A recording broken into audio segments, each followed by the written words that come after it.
Hi, this is Dr. Carr, and we are back and we're looking at breast cancer awareness. And this is part two. And today we're going to look at the connection between breast cancer and vitamin D.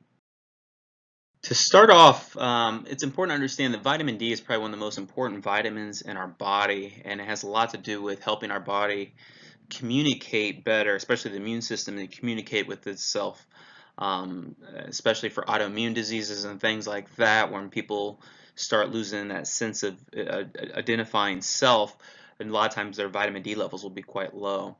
Here's just a short list of the many things vitamin D levels kind of are associated with, and specifically today we're looking at breast cancer, but there's a number of cancers that low vitamin D levels can be tied into and play a big role with. We obviously get vitamin D from the sun. We can also get it from the food that we eat, like oily fish and even milk products, even organic grass-fed beef. We can get some good vitamin D. And once this gets into our body, our liver and kidneys convert it into different forms of vitamin D, which again helps our immune system be able to communicate better with the rest of the body. There is a lot of research connecting breast cancer with vitamin D levels, and I want to just sum up 7 quick points we can gather from this research. Number one, women that have breast cancer tend to be low in vitamin D when tested. Also, breast tissue has vitamin D receptors, and it's believed that the vitamin D also shuts off these cells that kind of help tumors grow and things like that, and actually can stop cancer spreading throughout the body. Number three, there's a relationship between the amount of vitamin D someone takes and the risk of breast cancer. There's been studies that show that as well. Also, high vitamin D levels are strongly associated with better breast cancer survival.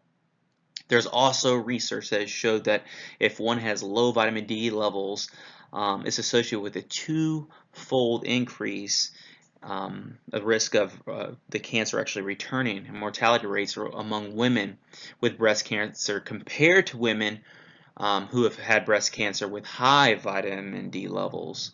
So there's a lot of benefit there. Vitamin D levels have also been linked to reoccurrence of breast cancer, also the size of tumors, and death from breast cancer.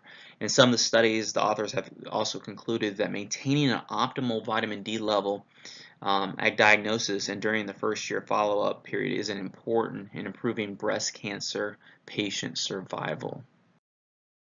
A recent study that just came out this month actually from PubMed, you can go there and check it out, but it actually connects vitamin D again with not only turning off these oncogen cells that again help create tumors and things like that. But not only does vitamin D help turn it off, but it actually has been shown to actually now mess with the energy or the metabolism of these cells as well, and being able to redirect them that way so the cell can go through a natural apoptosis or cell death and basically is able to shut them off. So again, this shows the vitamin D can be really a key supplement that we'll want to watch. If you have breast cancer, it's something that you definitely want to make sure you have optimal levels.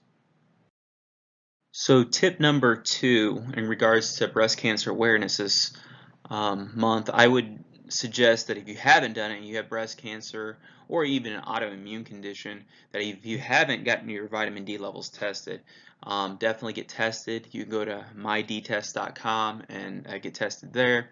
And you want to make sure you're within optimal ranges. Even for those with autoimmunity, you want to be almost up around 50, because people that have autoimmunity issues tend to have a problem even if they're taking a vitamin D supplement to get it in the body. So long story short, vitamin D is a critical step in achieving optimal health.